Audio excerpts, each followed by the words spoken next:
फिर आगे फिर आगा गेले, फिर आगे गेले तो एगो मिल के बुढ़िया, तब भिन बिना के गैर पड़ित रहे।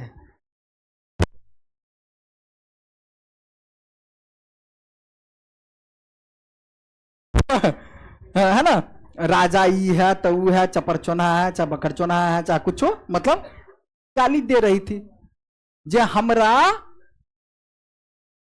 बेटी के बियाह नहीं हुई है। समझ आया, हमरा बेटी के बियाह नहीं हुई है, जे राजा के जो है मुड़ी मचोड़ दी थे, क्या कुछ होता है ना, गैर पढ़त रहे। क्यों गैर जब पढ़त रहे, जे उ सब मंत्री सब राजा सब गुजर ले, ध्यान दो ना, राजा सब गुजर ले, तो देखल के बुढ़िया के राजा के नाम ललक, जे राजा एहन है, राजा बार बार कहे राजा गैर पढ़े। अरे वाह भाई, राजा के केला गैर पढ़े बुढ़िया? अरे नहीं समझा, बुढ़िया राजा के किया गैर पढ़े है? ए बुढ़िया, मतलब आप राजा को क्यों गाली देते हैं? राजा ने क्या किया है? बेटी के बियाह नहीं हुए तो राजा मना के नहीं हो, गैर में कहना करे कि भाई बेटी के बियाह नहीं हुआ है ना ओकरा कारण से यू समझ आया ना। सो तो मंत्री कहल के भाई बेटी के बियाह कर ले, भाई तुमको मना कौन किया है? भाई बेटी का शादी करो, में राजा का क्या गलती है? कल के राजा के गलती नहीं है, इतने बड़ा राजपाट चले हैं, रात का डकैती हुए है, दिन का कर वसूले है, गरीब राज हो गया है, जिसके कारण मतलब लड़का सब शादियां नहीं करना चाहता है। भाई अकेले पेट भरवे नहीं करे तो दुकेले में और नहीं पेट भरते। नहीं समझा भाई, शादी करने से पहले सोचना पड़ता है भाई, जिसको हम लाएंगे तो फिर ओकरा जो है सिंगार पेटार इत्यादि वगैरह सब चाहिए ना, सब चीज चाहिए भाई। उसको कहां से खिलाएंगे पिलाएंगे, कहां से क्या करेंगे? तो इससे बढ़िया ब्याह नहीं करो अभी। तो क्योंकि गांव गरीब था, राज गरीब था, तो शादी विवाह करने से क्या था समस्या? एक तो आदमी ज्यादा शादी करो वाला है नहीं, जे हो है जे करते तो गरीबी के कारण शादी नहीं करे है, तेकर मतलब राजे भेले ने गलती। अब वह राजा जो अच्छा से राजपाट चलेते आ लड़का सब मान लिया तब शादी कर लेते। वन यात्रा, ठीक, एक छोटा सा कहानी की बात है। यह तमिल महाकाव्य शिल्पादिकारम का एक अंश है। शिल्पादिकारम का एक अंश है। शिल्पादिकारम एक प्रकार से होता है जैसे ठीक उसी नाचने गाने की बात है, शिल्पादिकारम, ठीक है, नाचते गाते हुए पहाड़ों से उतरे, ठीक उसी तरह जैसे पराजित लोग विजय का आदर करते हैं। वे अपने साथ उपहार लाए, जिनमें हाथी दांत, सुगंधित लकड़ी, हिरणों के बाल से बने चंवर, मधु, चंदन, गेरू, सुरमा, हल्दी, इलायची, मिर्च आदि वस्तुएं थी। वे अपने साथ नारियल, आम, जड़ी बूटी, फल, प्याज, गन्ना, फूल, सुपारी, केला, बाघों के बाघ के बच्चे, शेर, हाथी, बंदर, भालू, हिरन, कस्तूरी मृग, लोमड़ी, मोर, जंगली मुर्गे, बोलने वाले तोते आदि भी लाए। लोग यह उपहार क्यों लाए? सरदार इन उपहारों का उपयोग इसलिए करते थे। चलिए कुछ मुख्य बातें तो है ना, चलिए इसमें हम समझते हैं, ठीक है। हाँ, दैबिक राजा, ठीक है, दैबिक राजा, राजाओं के दैबिक राजा का मतलब दैबिक राजा एक प्रकार से वैसा राजा जो अपने खुद को क्या मानते थे? देवता कुल, यानी देवता समान मानते थे, ठीक है। राजाओं के लिए उच्च स्थिति प्राप्त करने का एक साधन विभिन्न देवी देवताओं के साथ जुड़ना था। मध्य एशिया, ठीक है, से लेकर पश्चिम उत्तर भारत तक शासन करने वाले कुषाण शासकों, कौन शासकों ने? कुषाण शासकों। कुषाण भी अब शासक, कुषाण वंश के जो शासक थे, एक कुजुल कडफिसस, ठीक है। इसके बाद विम कडफिसस,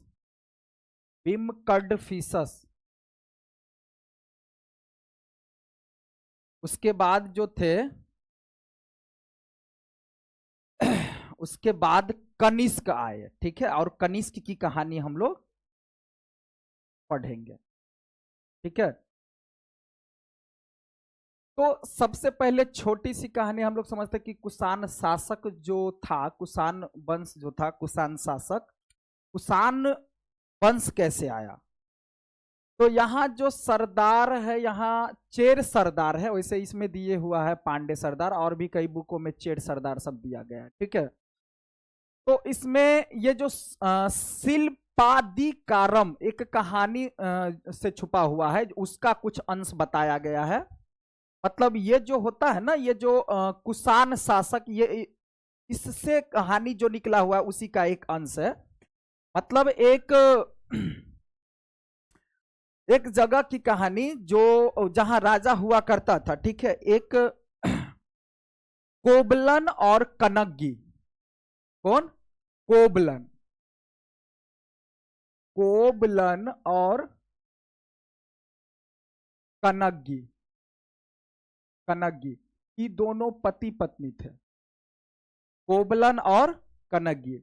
तो कोबलन और कनग्गी जो दोनों पति पत्नी थे, हम लोग ये समझना चाह रहे कि कुषाण शासक जो आया कहां से, कैसे आया, ठीक है। तो एक यूजी,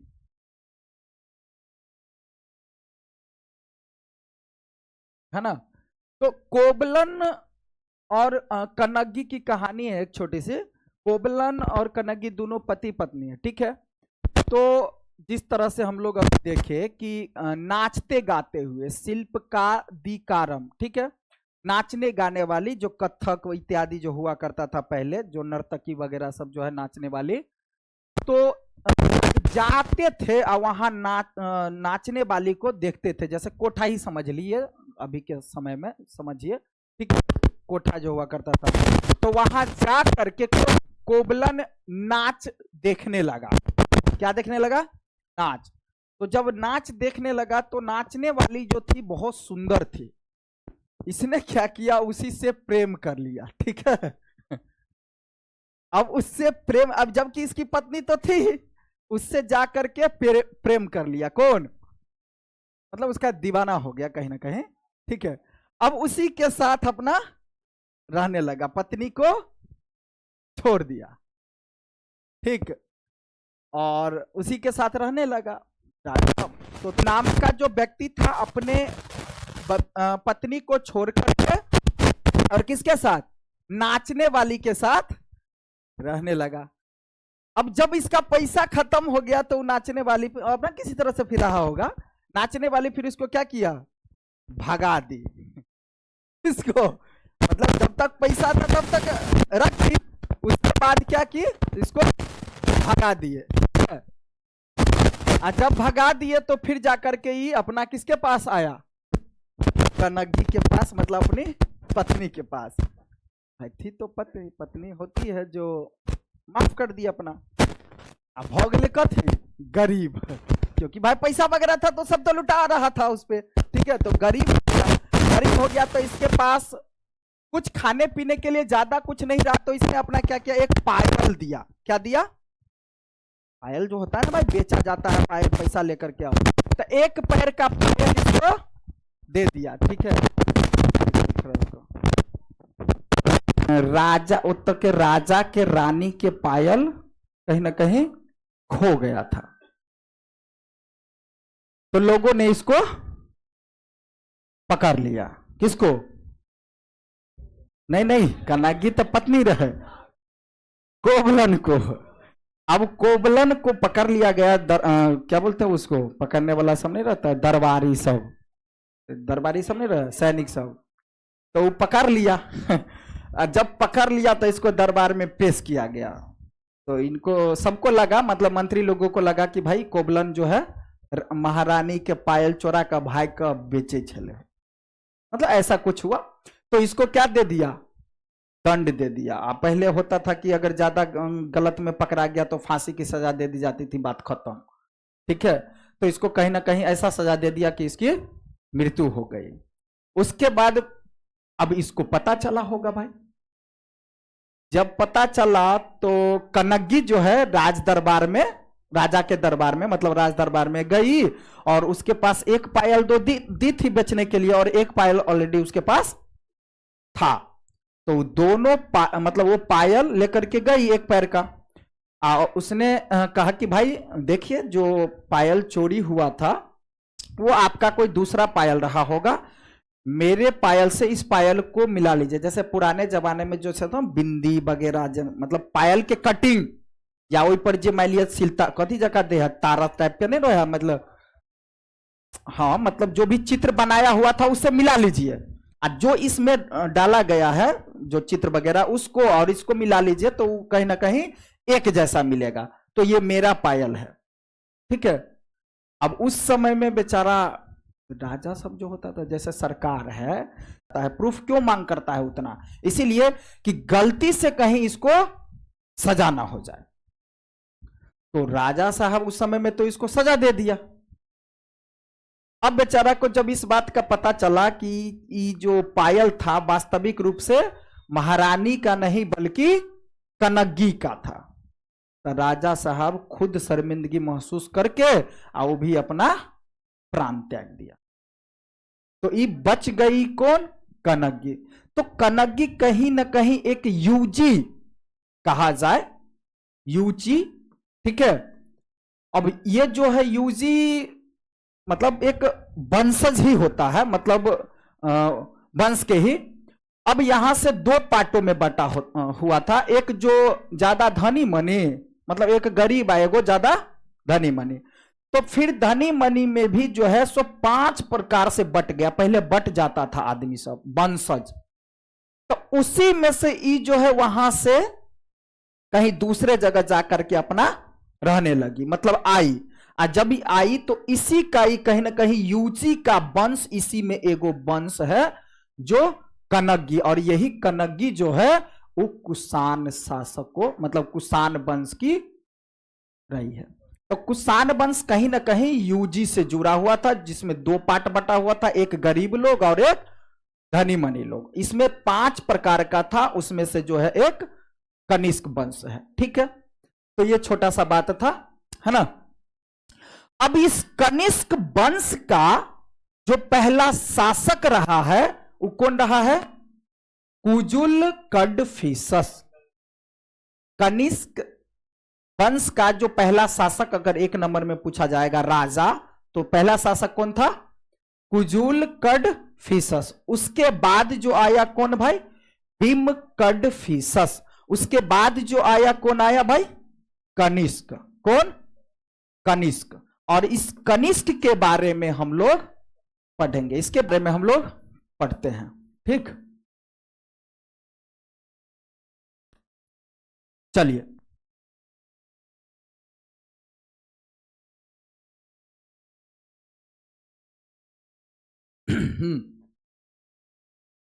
तो चलिए, दैविक राजा। अब ये जो कनिष्क है ना, कनिष्क के काल में ही कनिष्क लोग जो है राजा अपने आप को देवता मानते थे। क्या मानते थे?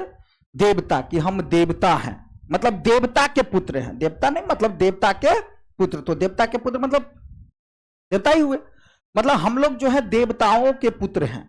ठीक है। तो दैविक राजा का मतलब वही हुआ। दैविक राजा का बात ही आएगा तो कौन आएगा? कनिष्क। मतलब कहने का तो कनिष्क अपने आप को क्या मानने लगे? देवता मानने लगे। अब वो भी कहां से मानने लगे?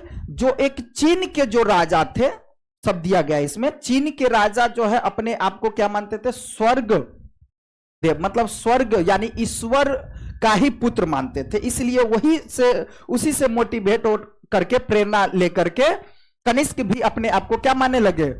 देवता। ठीक है, दिया गया है, अभी बता रहे हैं, सब लिखा होगा।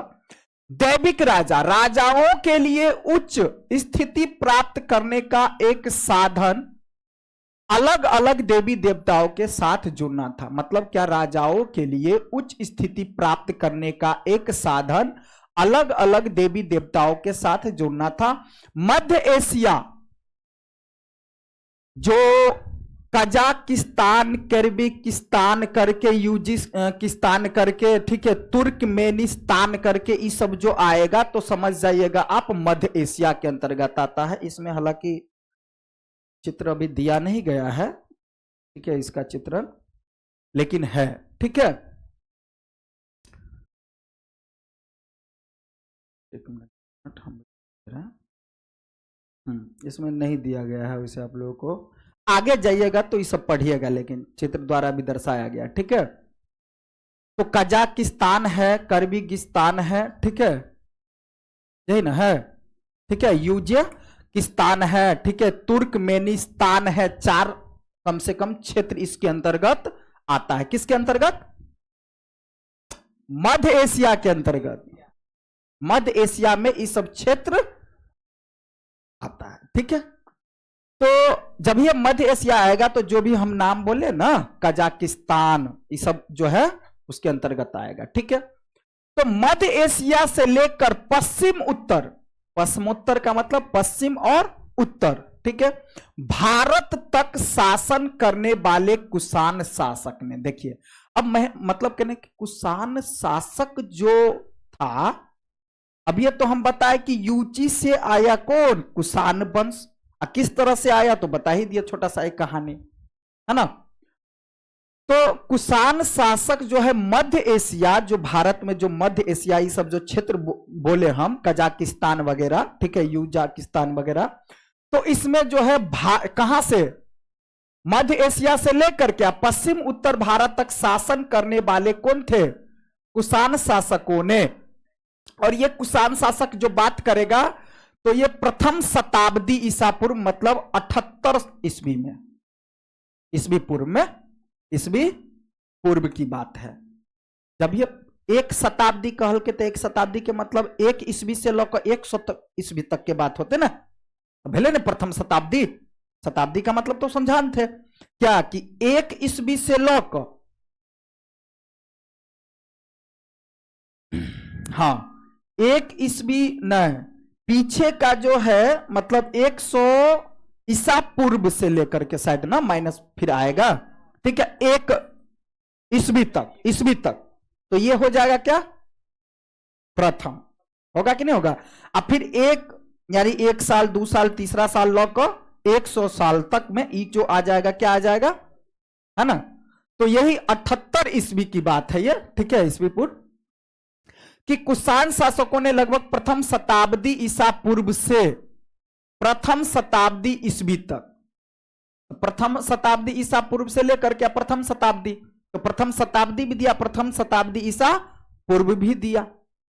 इस उपाय का सबसे अच्छा उदाहरण प्रस्तुत किया। कुषाण इतिहास की रचना अभिलेख और साहित्य परंपरा के माध्यम से की है। मतलब कुषाण मतलब जो वंश, कुषाण शासक, इतिहास की रचना, अभिलेख, अब अभिलेख समझ में आ रहा है ना, तो इतिहास को जो रचा, अभिलेख और साहित्य परंपरा के माध्यम से की गई है। जिस प्रकार के राजधर्म को कुषाण शासकों ने प्रस्तुत करने की इच्छा की, उसको सर्वोत्तम प्रमाण उनके सिक्कों और मूर्तियों से प्राप्त होता है। किससे? सिक्कों और मूर्तियों से।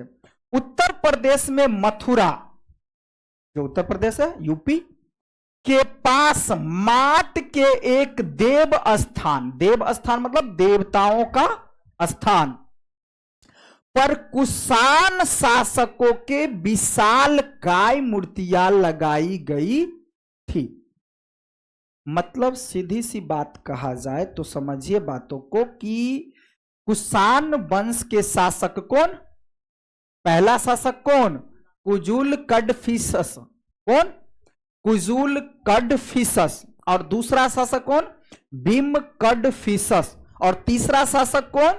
कनिष्क, कनिंघम ने, कनिष्क। और कनिष्क के काल से ही इसने कहा अपने आप को कि हम क्या है? देवता के पुत्र हैं, मतलब देवपुत्र हैं।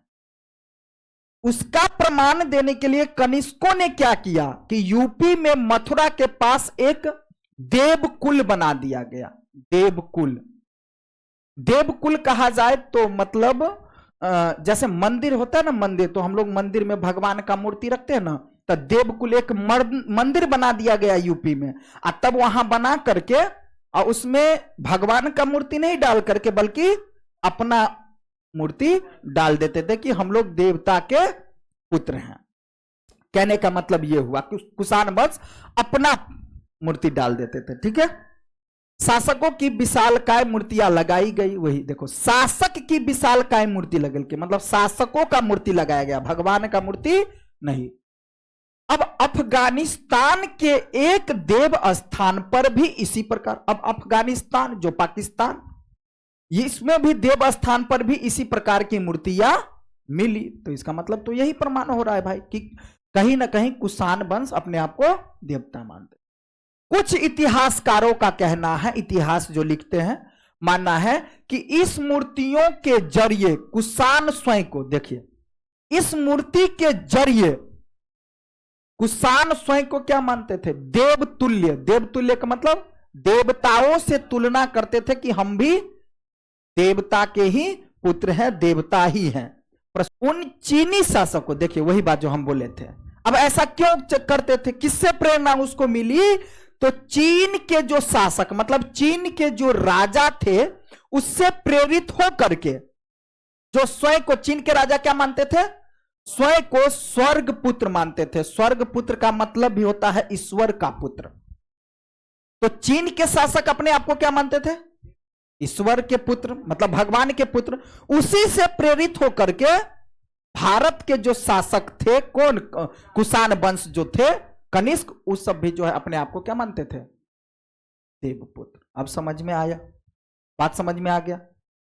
अब चौथी, ये सब देखिए बेशक ये सब छोटी छोटी बातें हैं, मतलब तो आपको हो सकता है 12वीं में इतना नहीं ले, लेकिन आगे अगर पढ़िएगा तो यह सब जानकारी रखना होगा। ठीक है, 4वीं शताब्दी ईसा में गुप्त साम्राज्य सहित कई बड़े साम्राज्य के साक्ष्य मिलते हैं। कोई जरूरी नहीं है भाई, 12वीं में भी पूछ देगा। अगर क्वेश्चन को भास्ट करना होगा, थोड़ा भारी बनाना होगा, तो यह सब क्वेश्चन पूछेगा। ये सब थोड़ी उतना बच्चा पढ़ता है, जो मोटा मोटा क्वेश्चन सब जो रहता है वो सब मिलते हैं। अब इनमें से कई साम्राज्य सामंतों पर निर्भर थे। अब कई साम्राज्य सामंतों पर निर्भर थे।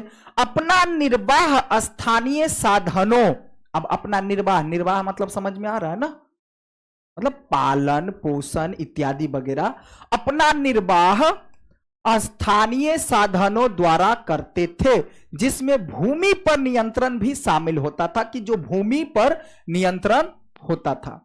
वे शासकों का आदर करते थे और उनकी सैनिक सहायता भी करते थे। जो सामंत शक्तिशाली हुआ करता था, जो भी सामंत शक्तिशाली हुआ करता था, वे राजा भी बन जाते। मतलब कहने का क्या कि राजा को छोड़ करके कुछ सामंत, मतलब कुछ जो, जैसे हम समझ लेते हैं यहां, जैसे बोलते हैं ना कि राजा तो है कौन? अभी प्रधानमंत्री द्रौपदी मुर्मू, लेकिन उनको छोड़ करके उद्योगपति को मानेंगे भी राजा, क्योंकि उद्योगपति बड़े बड़े उद्योगपति है, उनके कारण बड़े बड़े फैक्ट्रियां इत्यादि वगैरह जो खोली जाती है, जिसके कारण लोगों को रोजगार मिलता है भाई। तो राजा को छोड़ करके जो कुछ सामंत हुआ करते थे, अगर ज्यादा ताकतवर हो जाते थे सामंत, तो राजा को हरा करके खुद राजा बन जाते थे। कौन? सामंत लोग। ठीक है, और जो राजा दुर्बल होते थे, अब एक वही बात जो हम बोले हैं कि जो सामंत शक्तिशाली हुआ करता था, ज्यादा ताकतवर हुआ करता था, वे राजा भी बन जाते थे, और जो राजा दुर्बल होते थे वे बड़े शासक के अधीन हो जाते थे।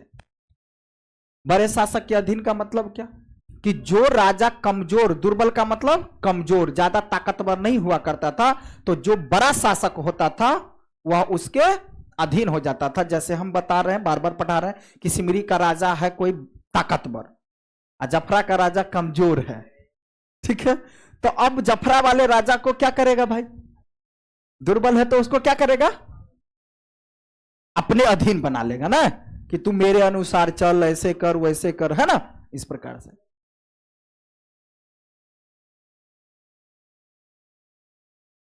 यहाँ क्या दुर्बल होते थे वे बड़े शासक के अधीन हो जाते थे, ठीक है ना। अब गुप्त शासक का इतिहास साहित्य, सिक्कों और अभिलेख की सहायता से लिखा गया। अब साथ ही कवियों द्वारा अपने राजा या स्वामी की प्रशंसा में, देखियो कवि के द्वारा अपने राजा, जो कवि मतलब जो लिखते थे, कवि के द्वारा अपने राजा या स्वामी की प्रशंसा में लिखी गई प्रशस्तियां, मतलब बड़े बड़े बड़ाई, प्रशस्तियां मतलब बड़ाई, मतलब उसके बारे में कुछ है ना, भी उपयोग रही है। यद्यपि इतिहासकार इस रचनाओं के आधार पर ऐतिहासिक तथ्य निकालने का प्रायः प्रयास है ना करते हैं। अब ये जो है इसमें एक चित्र है, जो देखो भगवान की मूर्ति है, यहां एक कनिष्क अपना मूर्ति लगा लिए है, ठीक है। तो कहीं ना कहीं एक भगवान का मूर्ति है और एक कुषाण शासकों का मूर्ति है, कनिष्क का, ठीक है। कहते हैं लेकिन उनके रचयिता तथ्यात्मक विवरण की अपेक्षा उन्हें काव्यात्मक ग्रंथ मानते थे। क्या मानते थे? काव्यात्मक ग्रंथ मानते थे एक प्रकार से। अब उदाहरण के तौर पे इलाहाबाद स्तंभ अभिलेख, इलाहाबाद का जो स्तंभ, ठीक है, अभिलेख के नाम से प्रसिद्ध प्रयाग प्रशस्ति की रचना हरिसेन, जो स्वयं गुप्त सम्राट के संभवतः सबसे शक्तिशाली सम्राट समुद्रगुप्त के राज कवि थे, ने संस्कृत में की थी। अब देखिए, एक प्रयाग प्रशस्ति के लेखक को हरिसेन, एक नंबर में क्वेश्चन पूछेगा, हरिसेन जो स्वयं गुप्त सम्राट के संभवतः सबसे शक्तिशाली सम्राट समुद्रगुप्त के राज कवि थे। कौन? हरिसेन जो थे समुद्रगुप्त, किसके? समुद्रगुप्त के राजा के कवि थे। कौन? हरिसेन। हरिसेन किस राजा के कवि थे? समुद्रगुप्त के, समुद्रगुप्त के। जो प्रयाग प्रशस्ति के लेखक कौन है? हरिसेन। एक नंबर में ये सब क्वेश्चन बनता है, ठीक है। ने संस्कृत में की थी। बहुत सारी बातें अभी हम लोग ऊपर क्या देखे कि कवि हुआ जो करता था वो अपने राजा के बारे में लिखते थे। तो जैसा एक एग्जाम्पल के तौर पर दिया कि प्रयाग प्रशस्ति के लेखक जो हरिसेन है समुद्रगुप्त के बारे में लिखे, ठीक है। अब समुद्रगुप्त की प्रशस्ति, वही जो प्रशस्तियां जो बोले हम कुछ उनके बारे में आई, ठीक है। चलिए थोड़ा सा देख लेते हैं इस मूर्ति में ऐसी क्या विशेषताएं हैं जिनसे यह प्रतीत होता है कि यह एक राजा की मूर्ति है। देखिए दिया गया है एक राजा की मूर्ति है, ठीक है। अब देखिए इस चित्र से बताया जा रहा है कि राजा, भाई राजा जो हुआ करता था पहले का ऐसे ही सूट बूट लगा ले लो कुर्ता जैसा, जैसे तुम लोग जो नाच में जो अल्हा रूदल सब जो हुआ तो एहने एहने ड्रेस रहे पहने, नहीं देखता होगा, तलवार लेने रहल आ काला काला टाइप के ब्लू टाइप के ना, इसको जर्सी बोलते हैं। हाँ जर्सी कहल जाए एकरा, जर्सी जर्सी ड्रेस जो पहने रहे ना उदल सब ओकरा जर्सी कहे। समुद्रगुप्त की प्रशस्ति, यह प्रयाग प्रशस्ति का एक अंश है। धरती पर उनका कोई प्रतिद्वंदी नहीं था। प्रतिद्वंदी मतलब, हाँ कोई, जैसे प्रतिद्वंदी का मतलब होता है, जैसे कहने का मतलब कोई एक पार्टी दूसरे पार्टी का जो विपक्षी पार्टी होता है ना, विरोधी दल, तो प्रतिद्वंदी नहीं था कोई।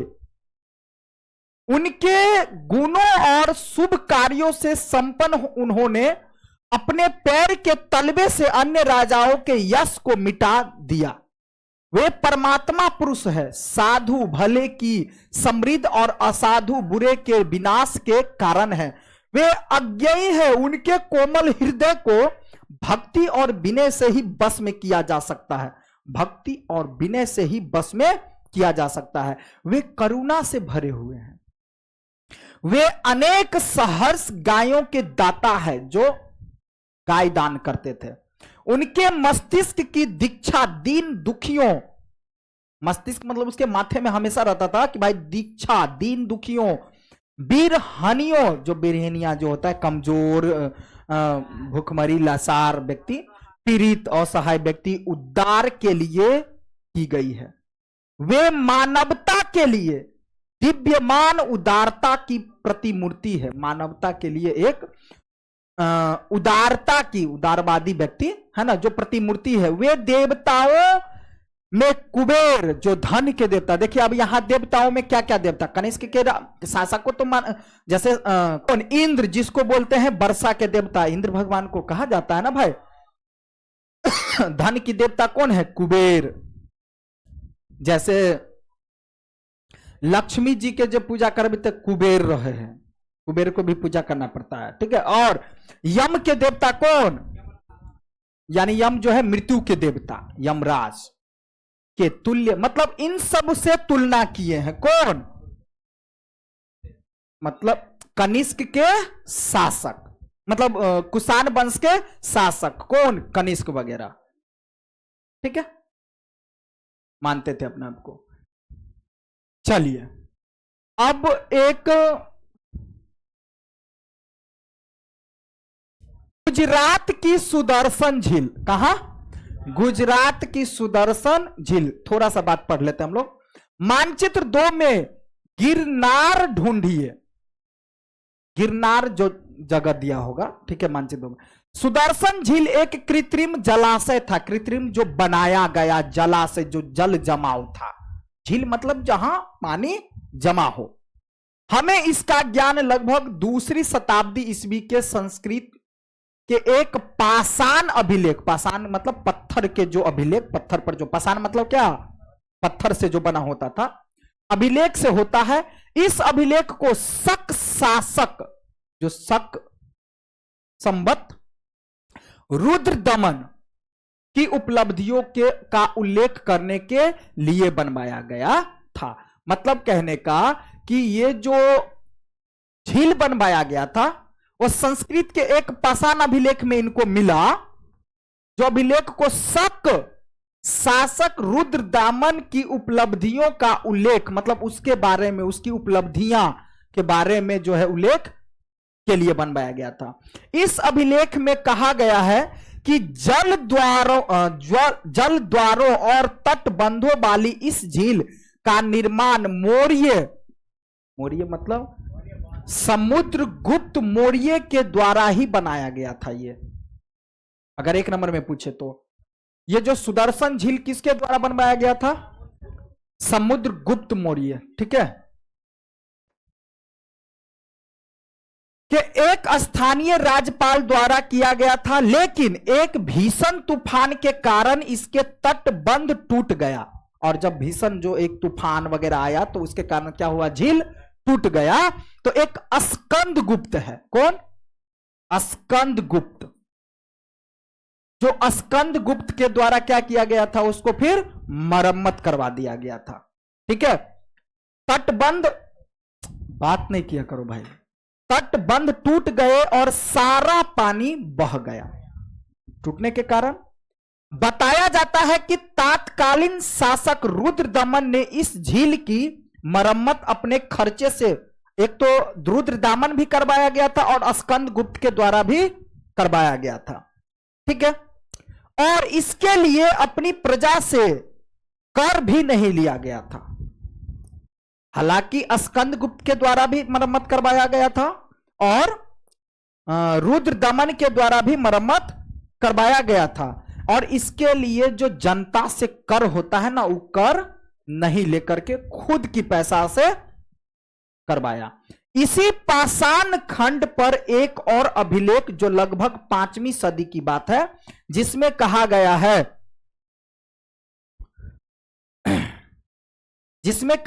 है, कि गुप्त वंश, कौन वंश, गुप्त वंश के एक शासक ने एक बार फिर इस झील की मरम्मत करवाई। लो देखो, अभी तुमको लगा होगा, अभी एक ऊपर में जो है पहले झील के जो है मरम्मत किसने करवाया, रुद्रदामन ने। और नीचे में क्या लिखा है, एक शासक ने फिर एक बार इसका मरम्मत करवाया, जो हम बोले स्कंद गुप्त ने। ठीक है, उसका नाम इसमें नहीं दिया गया, लेकिन हम बोले बात समझ में आया। शासकों ने सिंचाई के प्रबंध क्यों किए, मतलब यही सिंचाई की जो प्रबंध।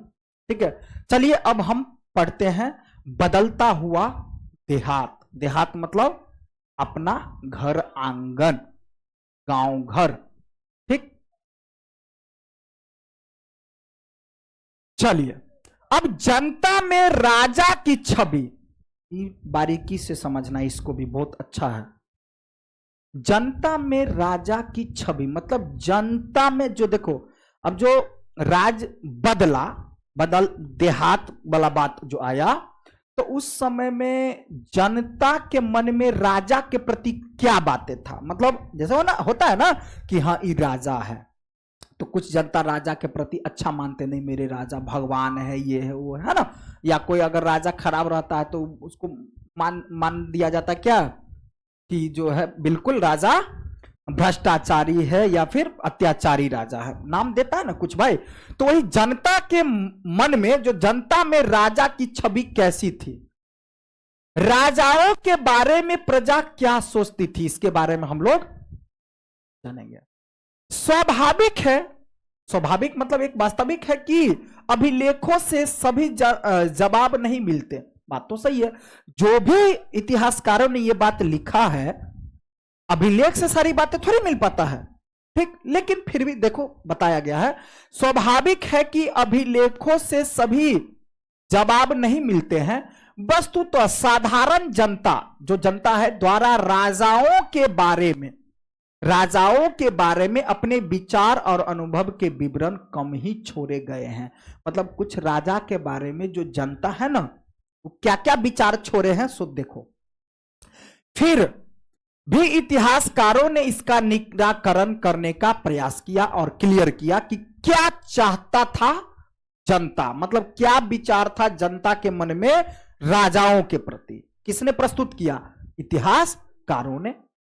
अब उदाहरण के तौर पर एक जातक और पंचतंत्र जैसे ग्रंथ, कौन, जातक और पंचतंत्र जैसे ग्रंथों में वर्णित किया गया है, जो एक कथा है।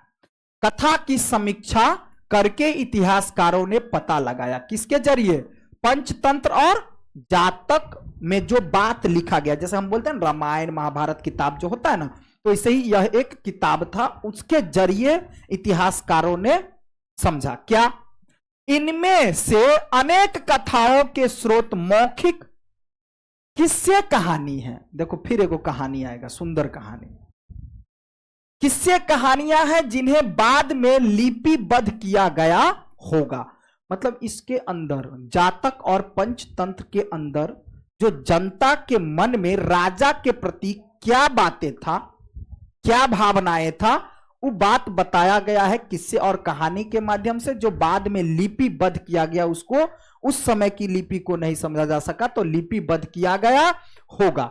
जातक कथाएं पहली सहस्राब्दी ईसा के मध्य में पाली भाषा में लिखी गई। किस भाषा में, पाली भाषा में।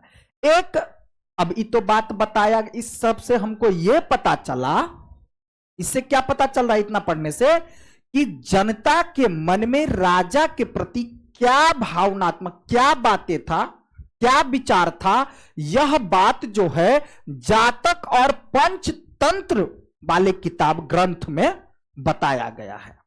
अब क्या है जो समझते हैं आगे, वो भी किसके माध्यम से, खिस्सा कहानी के माध्यम से। अब गंत बिंदु जातक, देखो एक जातक, गंध बिंदु यानी गंतिंदु जातक नामक एक कहानी में बताया गया है। एक गंध तिंदु जातक एक कहानी है, उस कहानी के जरिए बताया गया है कि जनता के मन में राजा के प्रति क्या भावना था, क्या विचार था। में बताया गया है कि एक कुटिल राजा की प्रजा, अब वो राजा जो हुआ करता था एक कुटिल राजा था, अत्याचारी राजा था, भ्रष्टाचारी राजा था, दुराचारी राजा था। राजा की प्रजा किस प्रकार से दुखी रहती है भाई, तो इसमें एक कहानी है, गणतिंदु जातक की एक कहानी। अब इन लोगों में वृद्ध महिलाएं, मतलब इन लोगों में से वृद्ध महिलाएं, पुरुष, किसान, पशुपालक, ग्रामीण बालक और यहां तक कि जानवर भी शामिल है। मतलब समझ में आया? इस कहानी में वृद्ध महिला, वृद्ध पुरुष, किसान, बालक, पशुपालक तक सब राजा को बानर कहता था। यानी कहने का मतलब सबका विचार क्या था कि राजा बानर है, बेकार है, भ्रष्टाचारी है ना, मनमानी करता है ना, वही है ना, कुटिल राजा है। इसके विचार है ये बात, इन सब का विचार है। अभी कहानी क्या है सो बताएंगे। तो इसमें तो सिर्फ ये बताया गया कि इन सब का कहना है कि राजा जो था बिल्कुल कुटिल था। जब राजा अपनी पहचान बदल करके, देखो तो एक बार राजा अपनी पहचान बदल करके कि हम राजा नहीं और कोई नॉर्मल वेशभूषा में गांव में घूमने गया, बदलकर प्रजा के बीच में यह पता लगाने गया कि लोग उसके बारे में क्या सोचते हैं। मतलब राजा अगर है कोई, तो राजा ने सोचा कि भाई प्रजा के प्रति, प्रजा के मन में मेरे प्रति क्या विचार है, हम थोड़ा समझे जाने तो क्या सोचते हैं। तो एक बार कर, एक एक कर सबने अपने दुखों के लिए राजा को भला बुरा कहा, एकदम बेकार कहा, एक एक करके। उनकी शिकायत थी कि रात में, किनकी शिकायत?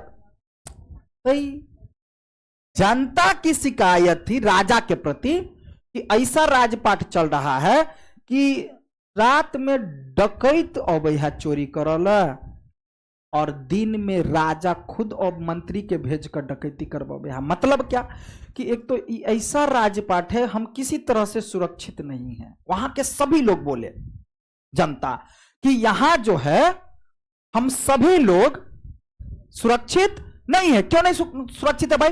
रात में सो जाते हैं तो डाकू आ जाता है, तो व्यवस्था देगा ना भाई, अपने राजपाट में सैनिक इत्यादि वगैरह सब व्यवस्था करवाता है ना, तो यहां क्यों डकैती हो रहा है? ठीक है, तो रात में तो डकैती होता है यानी चोरी होता है, और दिन में कर वसूलने के लिए, टैक्स लेने के लिए आ जाता है। तो दोनों समय में तो हम लोग तो बर्बाद ही हैं। रातों में लूट कर लो जाए है, आ दिनों को लूट कर लो जाए है, मतलब बात तो वही हुआ भाई। तो डकैती, उस पर हमला करते हैं तो दिन में कर इकट्ठा करने वाले अधिकारी आ जाते हैं, तो बेचारा कर से बचने के लिए जंगल में चला जाता था, गांव छोड़ के चला जाता था। आपको क्वेश्चन पूछेगा, क्वेश्चन पूछा भी गया एग्जाम में, सारा क्वेश्चन पूछेगा इस सब टाइप का क्वेश्चन निश्चित रूप से, कि जनता जो है, लोगों के मन में राजाओं के प्रति द्वेष भावना, मतलब गलत भावना क्यों था, क्या ऐसा भावना था, क्यों था तो क्यों था। ऐसी परिस्थिति से बचने के लिए लोग अपने अपने गांव छोड़कर जंगल में बस गए। मतलब गांव छोड़ करके, ये भी क्वेश्चन पूछ देगा कि लोग जो है जंगल में क्यों चले जाते थे गांव छोड़ करके, यही किसके कारण? रात में डकैती होना, दिन में कर वसूलना, जिसके कारण छोड़ करके वो जंगल में चला जाता था। फिर जैसे कर के समय में भाग जाए चले, फिर चलो भी चले। अभी कहानी हम लोग समझेंगे, तो इसको एक चलो कहानी के माध्यम से ही हम कह देते हैं, ठीक है? अपने मन से नहीं भाई, कहानी है, समझो, बताया गया है। हाँ, इसमें नहीं है कि हाँ देखो, तो हुआ ऐसा कि मान लेते हैं राजपाट अच्छा सा चल रहा था, कोई दिक्कत नहीं, लेकिन वो राजा जो था बिल्कुल कुटिल राजा, भ्रष्टाचारी, बिल्कुल बेकार, बानर राजा। अब राजा के जितने भी जनता थे बिल्कुल दुखी थे। भाई एक बात है, अगर राजा कोई राज करे और उसका जनता ही दुखी रहे तो फिर राज तो फिर अच्छा नहीं है, इसका मतलब है ना, वो सब बात होता है। तो वहां और दृश्य कुछ रहता है जो भगवान को, सॉरी, राजा को देखता रहता है। वो कौन? अदृश्य आत्मा जो पेड़ के पास रहता, वो पेड़ में पूजा पाठ सब करे छले, सब कुछ फूल अर्चन इत्यादि वगैरह पूजा पाठ, बहुत सारा लड्डू फड्डू सब चीज चढ़बे छले के राजा। ई तो सब चीज देखे छले कि राजा तू तो हमरा पूजा करे छी, लेकिन कट्टर विरोधी जनता के लिए कुटिल। अब जो ये कुटिल पाना है तुम्हारे अंदर, तो इसके लिए अंतरात्मा एक बार राजा को जाकर के सीधा जना नहीं हुए, जहाँ भगवान की पूजा नहीं कर सकते, हाँ बस हम खुश हो गए, प्रकट हो गए, मांगो क्या वरदान मांगना चाहता है, कहता कि नहीं कहता है, तो नाइते प्रकट भौक और राजा के कहल के कि देखो तुम जो है अपने राजपाट में जनता को खुश नहीं रखता है। तो उनको लग रहा था हम अपने आप के ठीक छी, जना कि बहुत आदमी के लागत कि हम गलतियों कर छी, तो गलत नहीं देखा, तो अपने आप में बुझा हम ठीके छी। वो भ्रम हर व्यक्ति के अंदर लगभग हो जाए है, ठीक। तो उनको दिखाना चाहा कौन? अंतरात्मा। राजा कहल के तुम एक काम करो, अगर तुम्हें अपने राजपाट के बारे में जानना है कि जनता तुम्हारे प्रति क्या सोचता है, तो तुम जा करके घूमो, एक बार जाओ घूमो।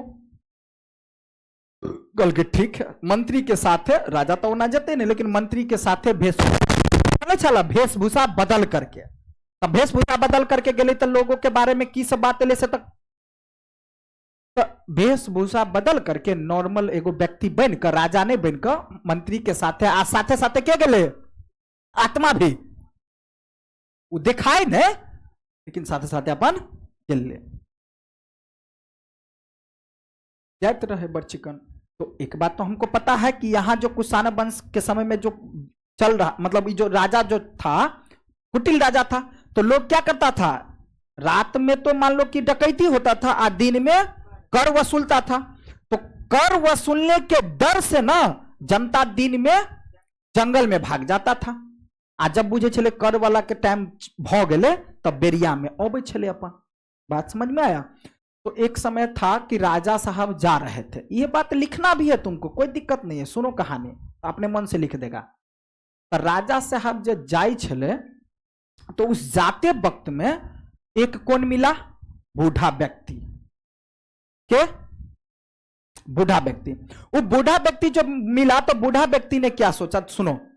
बूढ़ा व्यक्ति की रहे, जैसे मान लिया ये घर है, घर, तो जंगल से वापस अबैत रहे, कथी जंगल से वापस अबैत रहे। तो एक चीज अहाँ सब जानते हो कि घर छोड़ के जाए छले तो आदमी फटक लगा दे छले, तो बुझे छे कि नहीं बुझे छे?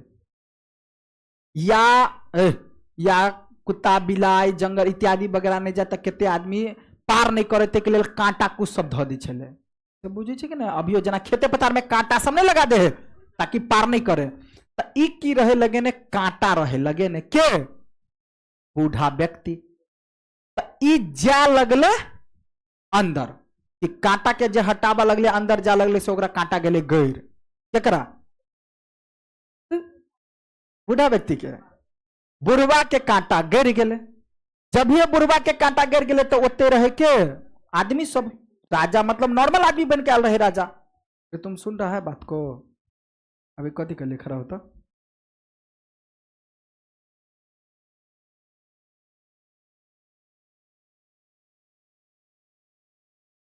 वो राजा मंत्री नॉर्मल वेशभूषा में अबैत रहे, तो एकरा देख लेल के केकरा?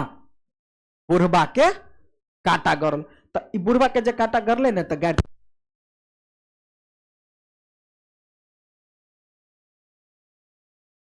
तर पढ़ दिल के, तर अपन पढ़े मने मने अपन जे कुछ अच्छा आवाजे दो दो को, ये ऐसा है राजा वैसा है, ई भजा उ भजा हो है एक प्रकार के गैर तर पढ़ल के। तो गैर तर पढ़ल के तो मंत्री सुनल के, राजो सुनल के, केला तो गुजरत रहे बानर कांटा गरले ये कर, कांटा रखने है ई आ कांटा गरले तो राजा के लिए गैर दे। तो मंत्री जो है टोक दिल के केकरा? बुढ़वा के। हो बुढ़वा हो, तू कांटा अपने से रखने छल भाषा में, मतलब तुम अपने से कांटा रखा और कांटा हटाते वक्त में तुमको गरा खुद से, तो तुम राजा को काहे गाली देता है भाई? ककरा गाली दिए थे? हम किसको गाली दे? राजा ही जिम्मेदार है, कांटा जो हमको गड़ा राजा जिम्मेदार है। बोले कना राजा जिम्मेदार भगले भाई, रख ले तू, हटे ले तू, ते में राजा के कौन गलती? तो कोई सुनो, राजा का गलती कैसे है? राजा का गलती नहीं है। अगर आज हमारी स्थिति अच्छी होती, मतलब अगर हमको दिन में नहीं जाना पड़ता जंगल में, क्योंकि राजा के कारण ही हमको जंगल जाना पड़ा, और राजा के कारण ही जब जंगल जाना पड़ा तो हमको काट कुछ रखना पड़ा। नहीं समझा? काट कुछ जो यहां रखना पड़ा हमको किस कारण से? क्योंकि हम जा रहे थे, जंगल चले गए थे, तब जो आए तो इसको हटा रहे, किस कारण से? नहीं तो अगर राजा राजपाट जो सही से चलाते, चोरी डकैती नहीं होता, कर वसूलने के लिए अधिकारियों को ज्यादा कर वसूलने के लिए नहीं भेजता, तो हम इसके मारे क्यों जाते? तो चपरचोनहा राजा है जरा कारण हमें काटा गिर गया। तो समझिए आया? ऐसे मतलब इस बात से क्या पता चल रहा है कि राजा के लिए जनता के मन में कहीं ना कहीं गलत भावना है कि नहीं? ओ से बात तो चुप करा दिल के, कल के हाँ बात तो ठीक है भाई, बेचारा के अगर नहीं जे कर वसूल के कारण से मान लिया जंगल में जेते तो नहीं गिरती काटा, बात तो सही है। वहां से हो गया बात खत्म। फिर अब आता है, फिर कल के चलो अब बुझ गए, और दृश्य आत्मा कहे नहीं नहीं नहीं नहीं आगे चलो, अभी और जानो ना। फिर आगे फिर आगे गेले, फिर आगे गेले तो एगो मिल के बुढ़िया, तब भिन बिना के गैर पड़ित रहे।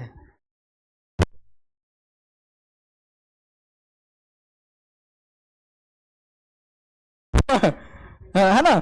राजा ई है तो वो है, चपरचोना है, चाहे बकरचोना है, चाहे कुछ हो, मतलब गाली दे रही थी जे हमरा बेटी के बियाह नहीं हुई है। समझ आया? हमरा बेटी के बियाह नहीं हुई है, जे राजा के जो है मुड़ी मचोड़ दी थे, क्या कुछ होता है ना, गैर पड़ित रहे। क्यों गैर जब पड़ित रहे, जो सब मंत्री सब राजा सब गुजर ले, ध्यान दो ना, राजा सब गुजर ले, तो देखल के बुढ़िया के राजा के नाम ललक, जे राजा एहन है, राजा बार बार कहो राजा गैर पड़े। अरे वाह भाई, राजा के केला गैर पड़े बुढ़िया? अरे नहीं समझा, बुढ़िया राजा के किया गैर पड़े है? ए बुढ़िया, मतलब आप राजा को क्यों गाली देते हैं? राजा ने क्या किया है? बेटी के बियाह नहीं हुए तो राजा मना के नहीं हो? गैर में कहना करे कि भाई बेटी के बियाह नहीं हुआ है ना ओकरा कारण से ही हो। समझ आया ना? तो मंत्री कहल के भाई बेटी के बियाह कर ले, भाई तुमको मना कौन किया है? भाई बेटी का शादी करो, में राजा का क्या गलती है? कल के राजा के गलती नहीं है। इतने बड़ा राजपाट चले हैं, रात का डकैती हुए है, दिन का कर वसूले है, गरीब राज हो गया है, जिसके कारण मतलब लड़का सब शादियां नहीं करना चाहता है। भाई अकेले पेट भरवे नहीं करे तो दुकेले में और नहीं पेट भरते। नहीं समझा भाई? शादी करने से पहले सोचना पड़ता है भाई, जिसको हम लाएंगे तो फिर ओकरा जो है सिंगार पेटार इत्यादि वगैरह सब चाहिए ना, सब चीज चाहिए भाई। उसको कहां से खिलाएंगे पिलाएंगे, कहां से क्या करेंगे? तो इससे बढ़िया ब्याह नहीं करो अभी। तो क्योंकि गांव गरीब था, राज गरीब था, तो शादी विवाह करने से क्या था समस्या? एक तो आदमी ज्यादा शादी करे वाला है नहीं, जे हो है जे करते तो गरीबी के कारण शादियां नहीं करे है, तेकर मतलब राजे भेले ने गलती। अब यह राजा जो अच्छा से राजपाट चलेते आ लड़का सब मान लिया तब शादी कर लीते। मतलब कहीं ना कहीं राजा के मन में लोगों के प्रति गलत भावना था। अभी फिर आगे जाता है तो मिलता कौन है? एगो सुनो ना, एगो अब अभी सब कहीं घूमते फिरते एक माइंड अब डिस्टर्ब होगा लगले के कर राजा के पास तो एगो जैसे नदी तालाब जका नहीं रहे जना गड्ढा गुड्डी जका, वही जगह पर तब बैस ले तो बेंग बुझे छे, मेढक, बेंग, मेढक, मेढक। अभी मेढक टर्टर मारित रहे तो अंतरात्मा बुझ गए जे राजा के गैर पढ़े। अरे समझा, टर्टर ने मारे है बैंक सब। तो हो की से सुनियो, कई लाख गैर पढ़े क्या गैर पढ़े बैंक। तो गाली पड़ने का कारण था कि बेंग के जे परेशान करे कौआ चिल सब बेंगों के लुध चोच मारित रहे, ठीक है, लुधकल। तो बेंग जे है ने वो तो बैसल रहे, आ बेंग टर मारे तो राजा कहे बेंग एते के बजे है। समझा। तो अंतरात्मा कल के कि सुनो, हम इस, क्योंकि हम तो अंतरात्मा भगवान रूपी है, तो हम, तुम नहीं समझेगा इसकी भाषा, लेकिन हम सब जानते हैं। समझा। कल के देखो राजा बेंग बोलना चाह रहा है कि कैसा राज है, कैसा मतलब क्षेत्र है, कैसा मतलब राजा है ना, जो यहां मतलब इतना गरीबी है, इतना गरीबी है, इतना गरीबी है कि जिसके कारण आदमी को खुद खाने पीने के लिए तो मिलता ही नहीं है।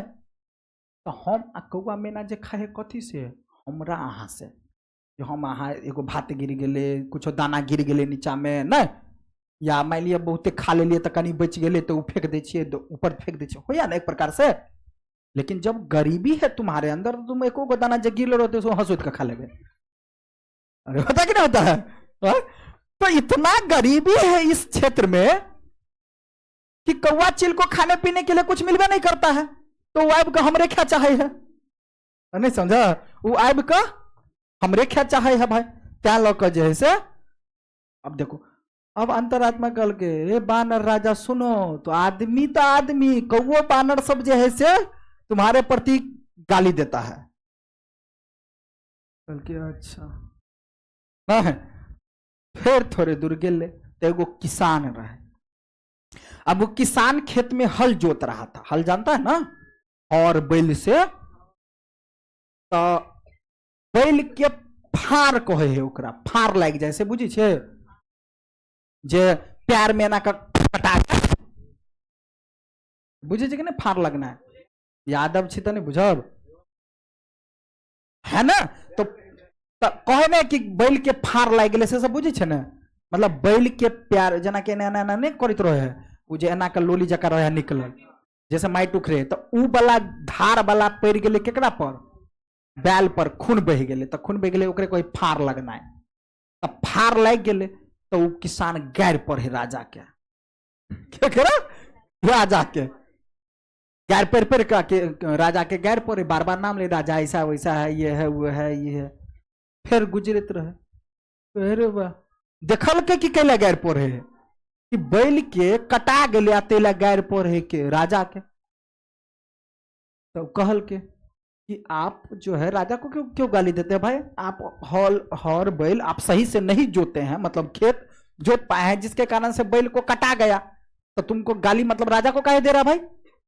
अगर राजा को नहीं दे तो किसको दे, किसको दे, कहे राजा को कैसे गाली देगा, राजा ही जिम्मेदार है जो बैल के कटा गए। कल के कन्ना तो सुनो अन्ना, मतलब कन्ना तो सुनो, कल के सुनो, हम बेचारा 4-5 दिन से खाना नहीं खेने छे, नहीं समझा।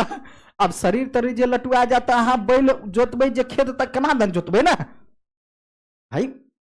तुम्हारे अंदर जो एनर्जी रहता है तो काम करने में मजा आता है, तुम ध्यान देकर के काम कर पाएगा। और उसके अंदर तो ताकत था नहीं, 2-3 दिन 4 दिन से खाया नहीं था भाई किसान, लेकिन हल जोतना तो उसको जरूरी था, तो हल जोत रहा था अपना। तो कौन बेर मतलब बॉडी लूज हो गए, तो जिसके कारण फार, क्योंकि हर जो जोते हैं ना तो ओकरा ताकत लगब पड़े है ताकि खींचे, आ कनको जो उठा गए तो आगा फेंक दे, कटा गए।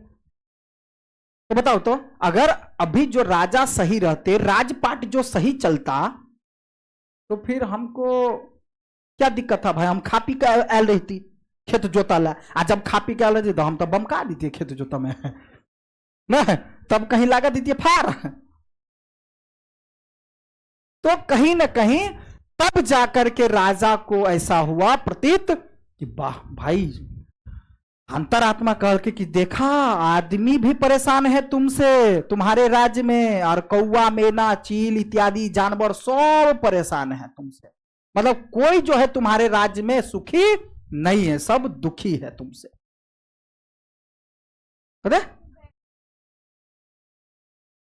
बहुत गेबे के लिए मतलब समझा के लिए बुझो कि इस तरह की बात है। ठीक है, तो यही कहानी था। तब राजा को जो है अफसोस हुआ इस बात का। तब राजा गया, जा करके तब इतना अपना प्रयास किया कि हम किसी तरह से अपने राजपाट को धारे। ठीक है, तो लोगों के मन में ऐसा भावना था। ठीक है, अधिकारी ऐसे परिस्थिति से बचने के लिए लोग अपने अपने गांव छोड़कर जंगल में बस गए।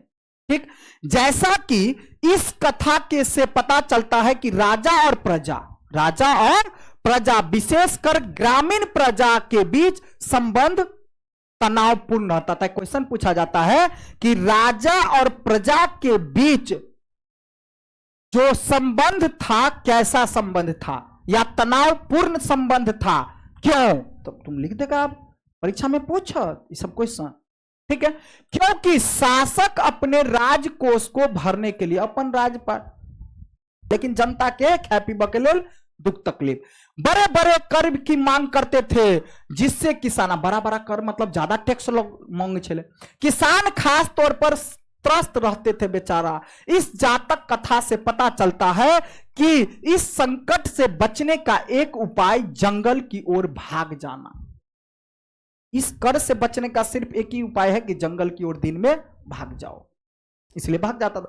इसी बीच करों की बढ़ती मांग को पूरा करने के लिए किसानों ने उपज बढ़ाने की अब सोचा। किसान सब क्या कि कर ज्यादा से ज्यादा टैक्स ले है, तो अब हमरा बुझाए अनाज ज्यादा से ज्यादा उपजाबे पड़त, तबे हम जंगलों दिस भागब। तक कितने दिन भागब? तो उसने सोचा कि अनाज को ज्यादा से ज्यादा उपजाना पड़ेगा, और उसका उपाय ढूंढने लगा, शुरू किया कि आखिर ज्यादा से ज्यादा अनाज केना उपजते। तो अब आता है उपज बढ़ाने के तरीके।